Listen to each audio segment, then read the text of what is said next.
There are a lot of people out there on the internet talking about coding, design, and other things about the media I respect. While I might only be a scatterbrain otaku with a BA in digital communications, I feel like I should state my thoughts on a few of those takes. Let's address the thigh highs being a sexually charged piece of clothing. Even as poorly sourced that Wikipedia is, it states,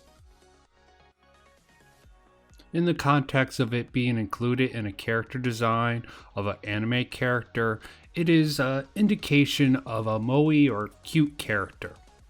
The term for it is something I'm not going to try to pronounce, but the English translation comes to absolute territory. This has become a popular term for the space between the knee slot or thigh high and skirt/shorts. And it's made in reference to Neon Genesis Evangelion, since the two girls in the series come across as tsundere and dandere, and the one woman, Misao, is the Onisan big sister type. I would say the concept of absolute territory would be best to apply to attractive female who have a difficult time dealing with things on an emotional level and with a very awkward sexual tension attached to it.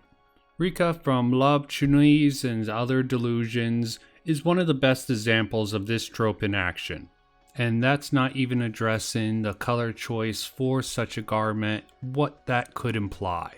To generalize darker colors such as black, edge closer more to mature themes such as death and experiences that lead to adulthood, including sex and really all the pains of growing up. And lighter colors such as white indicate more innocent themes such as purity or naivety about the ways of the world. If I had to draw any conclusions from this, and there should be some examples of the usage of this shown on screen, that would be that the over-knee socks and thigh highs on anime characters, particularly girls, show that she's coming of age and is either having trouble graduating to adulthood due to various issues or the naivety of youth, as lighter colors would indicate. True, there is a sexual component to this, but most themes tied to becoming an adult has the same theme tied to it. For people trying to claim that evil races are bad game design, let me first ask the audience,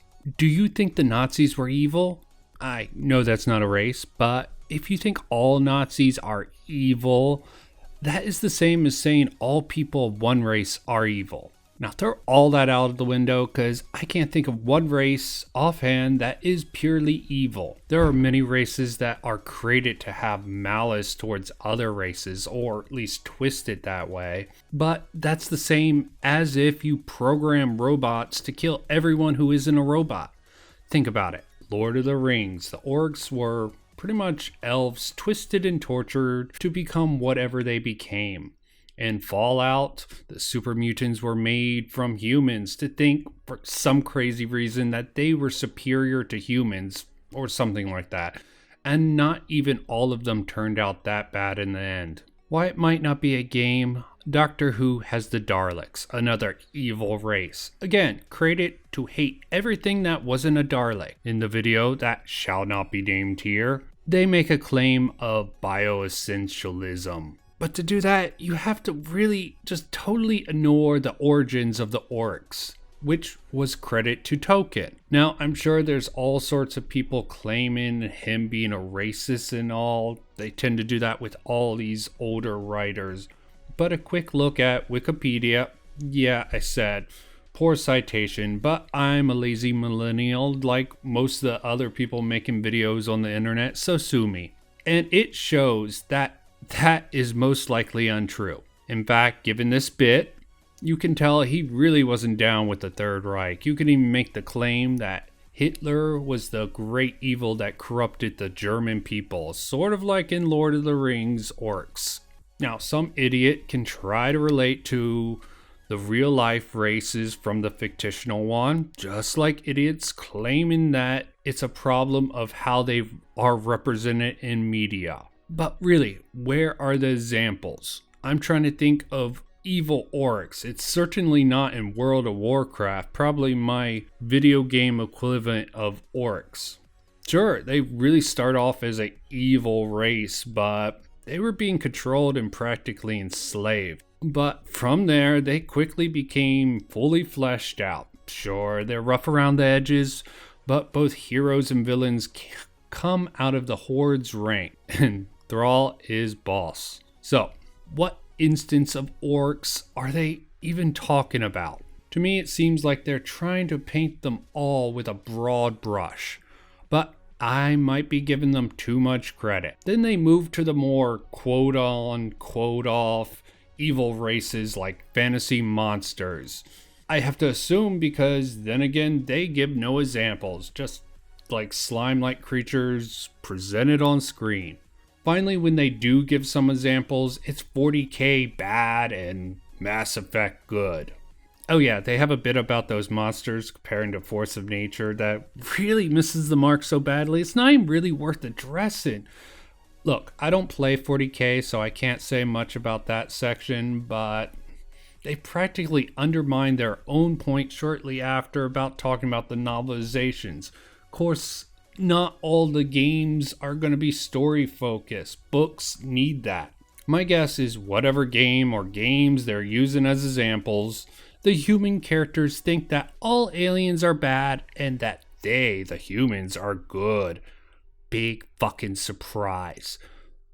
Those who shall not be named don't seem to know how psychology or sociology seems to work, or they think their audience doesn't, and maybe some of them don't. They seem to think that all games need to show the whole story so everyone knows the truth or something like that. The truth tends to vary person to person, and you can't have a compelling POV without a little bit of that bias. I know I said I didn't like biased views, but in media, sometimes it's good. Not always, and it's not always for the reason of simple-minded fun. Although that's pretty much Doom and other games in that sphere in a nutshell, and that's fine too. Who can support demons? Pretty sure these guys probably would be like, demons are... Never mind. The simple fact is that most people tend to have biased views. Every form of media showed the same unbiased viewpoint always. It would really become unrealistic and all medium would have really the same narrative format. When I look at this is not design critique, it's ethical critique. So why did they frame it that way? There are way too many various reasons that I can barely take a guess at. I would almost call this propaganda, but frankly it does too poor a job at that. It's more like cringe bait to get views and or get some more gullible or certain ideologically driven people to share and cite and such. Since the videos that include these two topics are fairly convoluted, let me speak broadly to cover them, throw in a few of my own cobbled together ideas, and see where that goes. Let me first go over the basic rule of rhetoric. First, you have logos, logic, facts, data, commonly held beliefs shared by society as a whole for the most part. Second is pathos, emotion, empathy, passion, outrage. The last is ethos. This one's a little tricky in today's society. It's pretty much based off of the credibility of the author or creator of any works of medium. And personally, I think in this day and age, it has a hint of moral character about it. In other words, ethics. Personally, I don't put too much credence in the last one, unless I can really look up the person by name and check them out for myself. And really, even that can be tough to tell. Emotion can be a very useful tool, but that's really about that. So I mainly go with logic. But logic can sort of be a double-edged blade. What I see most from the videos I disagree with is really a mixture of the three. Sometimes they make the claim that they're authority on, or at least allude to that fact, authority on certain subject matters or perspectives in the case of gender and racial identity. Then they will throw out an opinion and try to back it up with data. But Does that data really support their claim, or are they just using their emotions or credibility or some other thing to link that data to the subject matter? I'm fine with people stating a hypothesis, but until someone conducts a study, it's only a theory. Therefore, I find these types of videos very unconvincing. Instead of just saying that this is blank, insert your claim here, racism, sexualizing children, etc., etc. This is really why I think using examples and a comparison are really helpful for making your case. And in the case of example, I would say try to keep it in a human's lifetime, more or less. Let's say 50 years, rule of thumb. Otherwise, the comparison could come off as, a little dated, and that's really a stretch to compare modern day culture to something over a generation ago. What I'd like to see is chains of logic that I can follow, that is free of emotion and authority, but that's just me. Let me illustrate my point. There have been many claims in the past that violent video games are linked to more shootings or violence or some such. On the surface, the claims seem to have merit. After all, the Columbine shooters played Doom and Quake, and it doesn't have to be tied to shootings. Other crimes and violence can also be caused by kids playing video games, or in some cases adult. But in reality, the research I've read suggests that to be untrue. Of course, there's plenty of studies beforehand, but I'll get to that. Comparing that fear-mongering, let's compare that old-school Bible-thumping fear-mongering with the example of 6 Days to Fallujah. Previously, they made claims to get it blocked and to get it dropped. Now they're at the censorship game again, claiming such a game will promote racism or Islamophobia. And frankly, I find that very unfounded and much in the same vein as the other claims. So to illustrate this point, I found an article saying the most anti-Muslim game was called Muslim Massacre in 2008. But the article states that the sentiment of having Muslim villains is common in video games, citing Call of Duty Modern Warfare. The original run of that ran from 2007 to 2011. And according to Pew Research data on anti-Muslim attacks, it was down the year that the first game came out and really didn't even rise until 2010 when Call of Duty switched from police actions to the Cold War. And it lowered next year when Modern Warfare 3 came out and stayed steady until 2015 and 16. Now, in reality, I could spin it either way. Let me do that now. I could argue that the simulated violence curbed real-life violence from spilling over into the real world. The game showed the horrors of the war and helped them gain a sense of what the Muslims were escaping from to come over here to America. Or I could spin it the other way, that the game over a period of time seeped into the American psyche that fueled the hatred that was yet to come. These games dehumanized the whole general Muslim population to nothing but cold-blooded killers and terrorists. And maybe in a vacuum, either one of these narratives could be true. I know for a fact I played at least one of these games, maybe more. They were rather forgettable, or maybe my memory's just faltering me in my old age. It didn't make me feel hatred for real-life Muslims, or really anything for the so-called heroic Americans. But again, that's just me. I'm sure other people felt differently. But we don't live in a vacuum.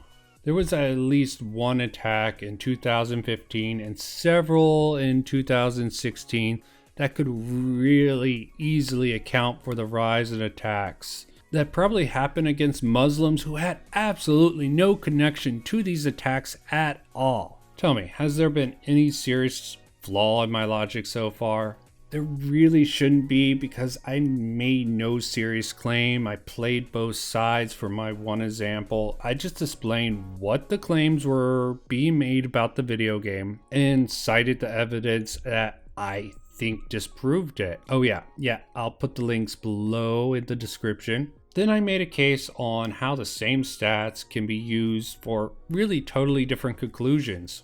There's probably even a third one I could have thrown out. As for the claim that media can cause, yeah, I know, non sequitur, but go with me, a rise in sexual violence, well, the same man who did the study disproving the link between video games and violence did a study on pornography and sexual aggression, trying to find a link between the two.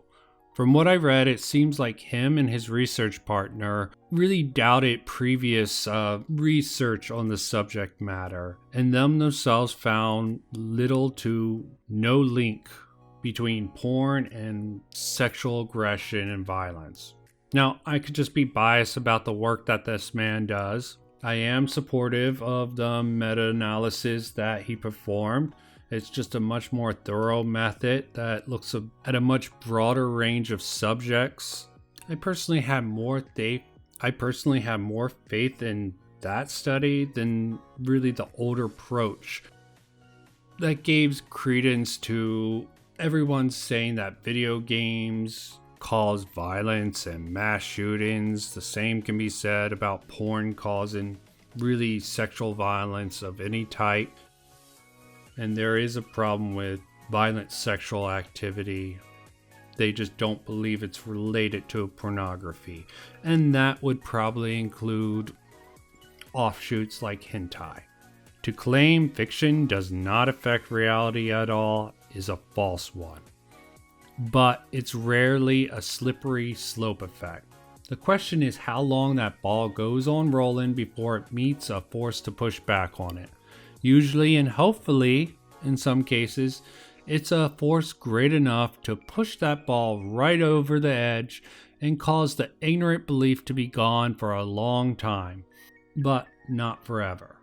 And it seems since the right dropped the moral high horse, the censorship ball has been picked up by the left.